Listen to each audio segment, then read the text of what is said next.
So today I've decided to try and play with a bit of fire in the sense that I'm not going to warm up.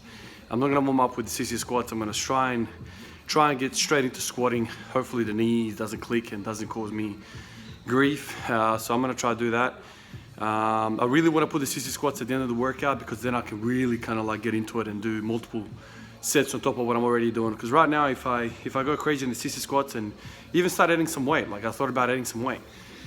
If I start adding some weight, then what's that gonna look like for my squatting? You know what I mean? Like the chief stimulator of growth, I guess if you can call, are the squats, right? Like that's where the meat and potatoes of the program is. You know, my training. CC squats is kind of like the dressing, I guess, or the salad. You know, I don't know, whatever you want to call it. But I really want to get stuck into the CC squats properly. Right now, they're just serving as a warm up, and I'm gonna struggle to progress the CC squats further if I'm always worried about what I've got left in the tank for the actual squatting. So I'm gonna try and warm up with this, and hopefully the next thing you guys see is a 170 kilo set, which means that I've kind of made it alive through the warm-ups and there's no trouble. But yeah, let's see how it goes. So that kind of worked out well. No click, no discomfort, feels good, but it doesn't feel as good as when I warm up.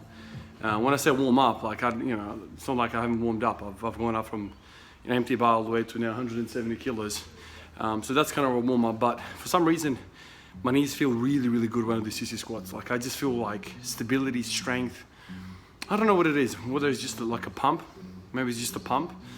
And then like everything is kind of engorged and I just feel like stable and massive and, I just more meat down there. I don't know what it is. It just feels a lot better when I do CC squats. So it's kind of like a little dilemma right now. Maybe I could, I just had a thought, maybe I could just also do, 5 sets of 20 CC squats as a warm up, and then I'll do my thing with squats, and then later on I'll also do CC squats again. That's also a possibility. If this doesn't go well, and I feel kind of like not right, then I guess I can always do that. But anyway, the odd thing is that I don't feel any more fresher that I haven't done CC squats. It's really weird. You'd think that pre-exhausting your quads would kind of slow down your squatting ability, and it would just feel a little bit weird. But no, like I feel the same. Even now that I haven't done CC squats, I feel the same. So figure that out. I don't know what's going on. I think when I do CC squats, my quads get pumped, and then I'm kind of like aware of my positioning in my quads, and then I try and load the quads a bit more. I don't know what it is. Anyway, let me give this one 70, and then we'll go from there. All right.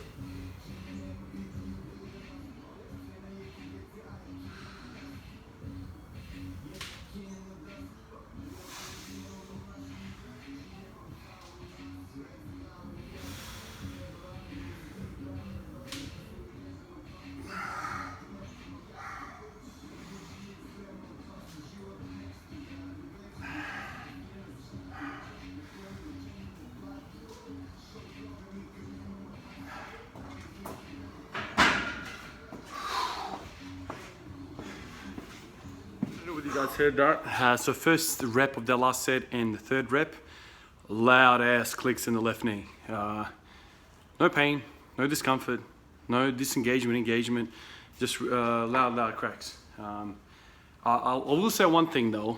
Today I did change something. I didn't tell you guys at the start. I started stretching my hamstrings. Last night I stretched my hamstring. Today, this morning before training, I stretched my hamstrings. And the reason for that is that I felt like they were really tight.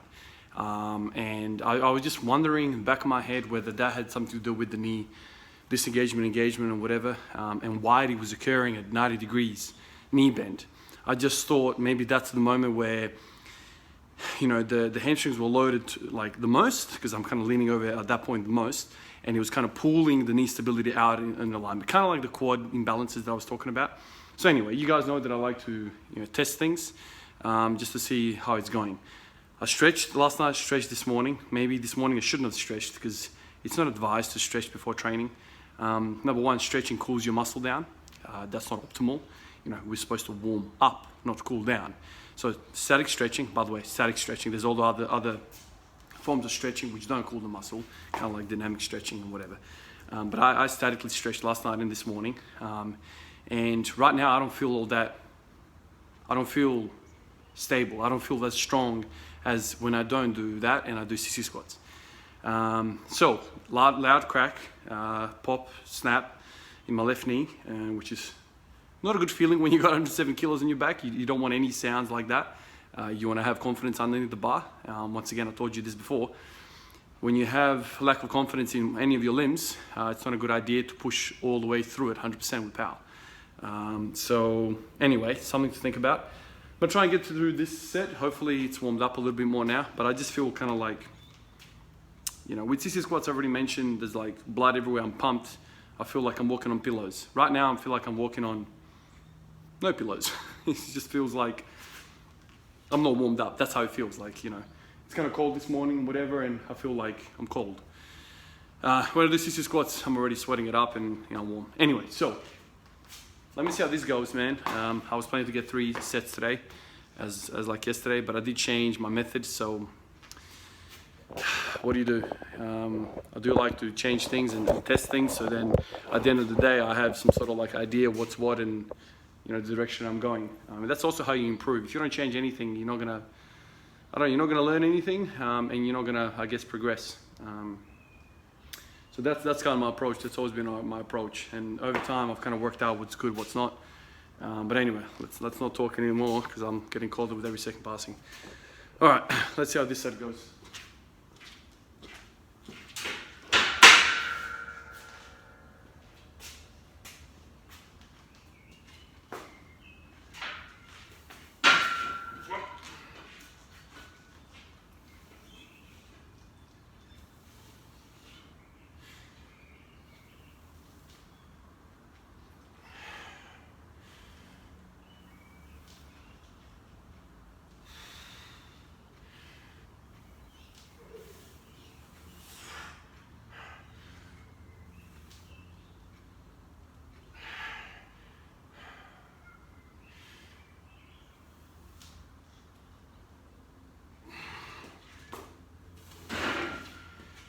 Alright, so that felt better. No clacking, no clicking, no major discomfort.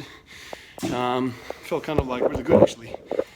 So that's, you know, basically second set into my working sets, and only now I'm you know, starting to feel good.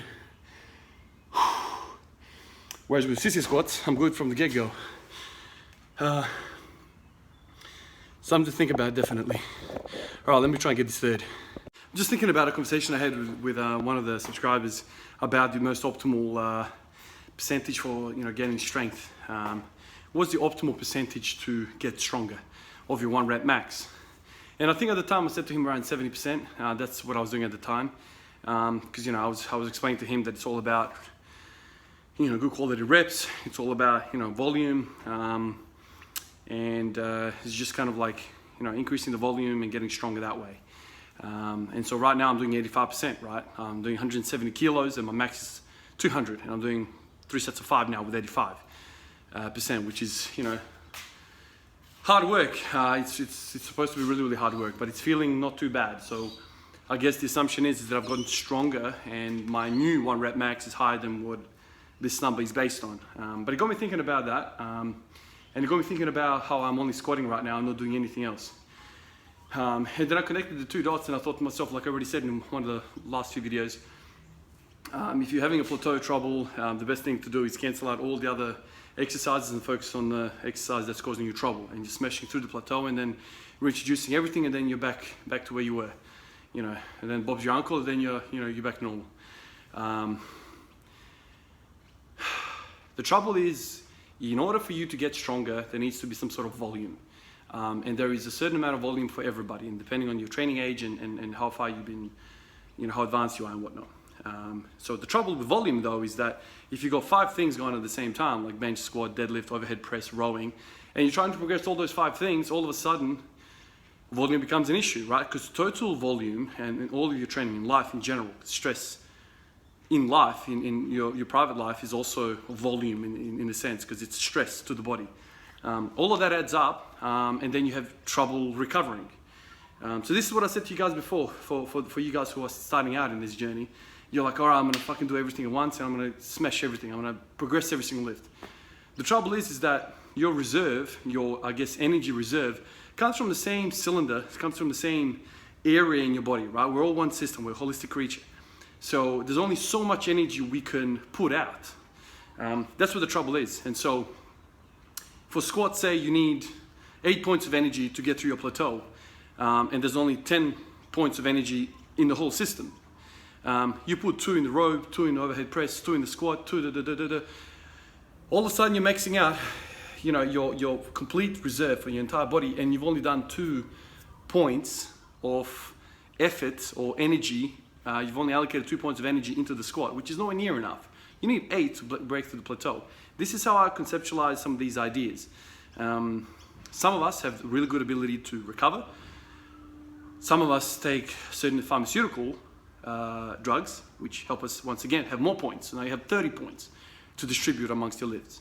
So for us natural athletes, and once again, there's great variation with us as well, because there's genetics, right? Some people are just gifted in the genetic part, and all of a sudden they can recover more. It's also your work experience, as in like, what do? Are you a desk job work? Are you a laborer? If you're a laborer for the last 15 years, maybe you have a bigger reserve than somebody who works in the office. Because the person that works in the office doesn't do jack shit. He's in a 90-degree depth, you know, his knees are 90 degrees, hips are 90 degrees, ankles are 90 degrees, the elbows are, you're just sitting there all day on your computer. You're not really gaining anything out of that physically. But somebody that's been laboring, doing some sort of labor job, you know, for the last 15 years, that dude's stronger just from the baseline because he's been active for the last 15 years. So that's something to take into consideration. That's why I always say to people that are kind of starting out and talking to me about, oh, Ivan, how do I do this? How do I do that? I always say to them, listen, pick your favorite movement. Pick a holistic movement, like a compound movement, something like what we do as powerlifters. Not that I'm a powerlifter, I just like to train that way. Squat, deadlift, bench, overhead press, something along those lines. Those are probably the best ones. You can also pick push-ups or pull-ups, something, you know, doesn't have to be a barbell-orientated sport. And just try and progress the shit out of that. You're gonna get the best gains, and you're gonna kind of like sprint to a certain plateau, and then you can see where you are. But trying to progress 4 or 5 different exercises at once is hard work, and it's gonna be very, very slow going. So anyway, I was just thinking about that right now, and I thought to myself, man, you know, the reason why I'm feeling good with these squats, even though today's a bit of a day, is because I'm not doing anything else. Like literally I go to sleep and my body's like, all right, let's recover everything so we can squat tomorrow. Instead of shit, we need to restore the elbow, the shoulder, the spine, the knee, the hip, the ankle, the grip. All of that shit has been assaulted by this dude today, and we need to repair all of it. You can see where I'm coming from, right? Like it's much bigger job for the body to recover freaking every joint in the body than just thinking about the squatting portions of the body, even though squatting is pretty much a whole body exercise, but you get my drift. If I added bench pressing as well, that's also an addition to that stress already. Anyway, let me get ready for the next set and we'll get through it.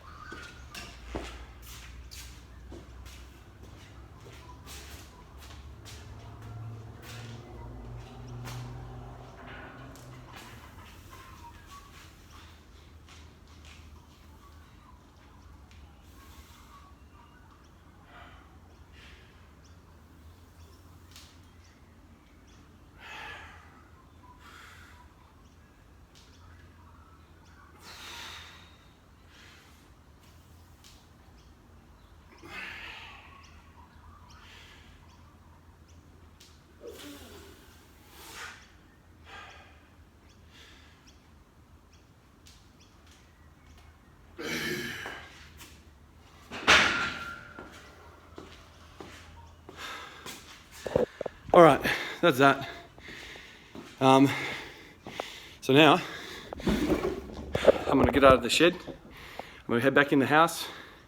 I'll do my 60 squats up against the wall. I don't have to be in the shed for that. Spend some time with the kids, get the kids involved as well. Every time my kids see me do some sort of exercise in front of them, they like to join. So that's kind of cool. But anyway, couple of areas covered in this video. Warm up versus cool down, stretching, not stretching, and just general volume and progression, and how to get breakthrough plateaus. These are some of the ideas right now in my head. This is how I think about it, this is how I conceptualize some of these ideas. Hopefully improves, your training as well. The type of videos that I watch on YouTube are these type of videos that I'm doing. It's low production, it's low everything, but there's content, right? Like, I'm sharing what I'm feeling right now in terms of training, what I'm thinking about, and I feel like it's really, really valuable for other people to listen to. People think through things, and see, how they can apply some of those ideas to their work. Anyway, that's all I got for this video. Tomorrow, what am I gonna do tomorrow? Tomorrow, I'm gonna try not to stretch at all in the morning, and I'm gonna not do squats. Sissy squats. I'm gonna do my squatting, and then I'm gonna do my sissy squats afterwards, kind of like today. So exactly the same as today, without the stretching beforehand, just to see how my body feels and handles that. And then after those 3 different days in a row, I'll have some sort of an idea what feels best. My gut feeling is I will need to do some sort of sissy squats, moving forward at the start.